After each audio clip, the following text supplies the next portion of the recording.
Presidente, vi dovevamo fregare e invece siamo rimasti fregati un'altra volta. Si stronzi. Presidente, così avrebbe detto forse Bombolo, baci all'anima sua. E che dobbiamo fare, Presidente? Abbiamo vinto ancora una volta contro questa Roma, la migliore difesa del campionato, non ce lo dimentichiamo.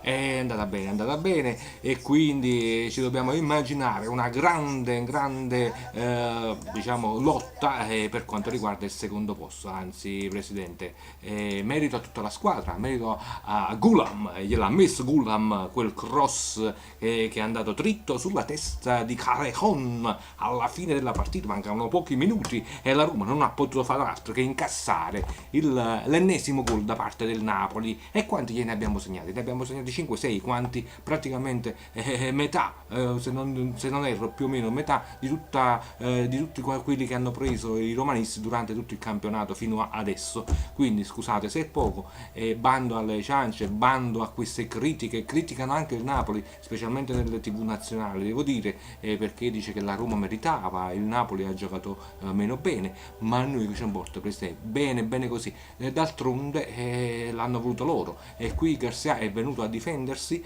ha detto che gli andava bene anche il pareggio, ma il pareggio non l'ha portato a casa, fortunatamente ha fatto le barricate. Noi con la maglia azzurra, lo voglio sottolineare, bravo Presidente, di nuovo con la maglia azzurra, questo giallo lasciamolo a altre squadre il giallo, ma non tanto nella maglia, ma specialmente nei, diciamo, indumenti più intimi. Non voglio fare nomi di indumento intimo in cui si può tenere il giallo, ma ci siamo capiti, no? A proposito di paura di Garcia.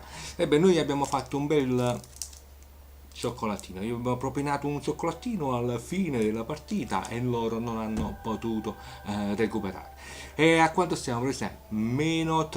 Meno 3, e questa è la cosa che conta, Presidente. Siamo a meno 3 e li dobbiamo acchiappare, dobbiamo acciuffare, dobbiamo prendere questo secondo posto. Quindi che questa vittoria, Presidente, non sia l'ultima, anzi da adesso in poi dobbiamo vincere sempre, con le piccole, con le grandi, sempre. Tanto la Roma ha perso anche Strottman, pace all'anima sua, mi dispiace per questo grande campione, però vuol dire che qualche colpo lo potrà perdere pure in campionato, e quindi anche se lei non ha le coppe, noi invece dobbiamo giostrarci tra Italia ed Europa, ahimè per loro che non ce l'hanno, e quindi dico andiamo avanti così, ritempriamo la squadra, andiamo a Porto, andiamo a vincere anche lì in Portogallo, poi torniamo e ci rituffiamo nel campionato. Presidente, io questo mi aspetto, vincere sempre, superare la Roma. La Juve lasciamola stare, ma la Roma no, la dobbiamo prendere. Adesso andiamo a prendere tutte le altre, ma prima il Porto è sempre forza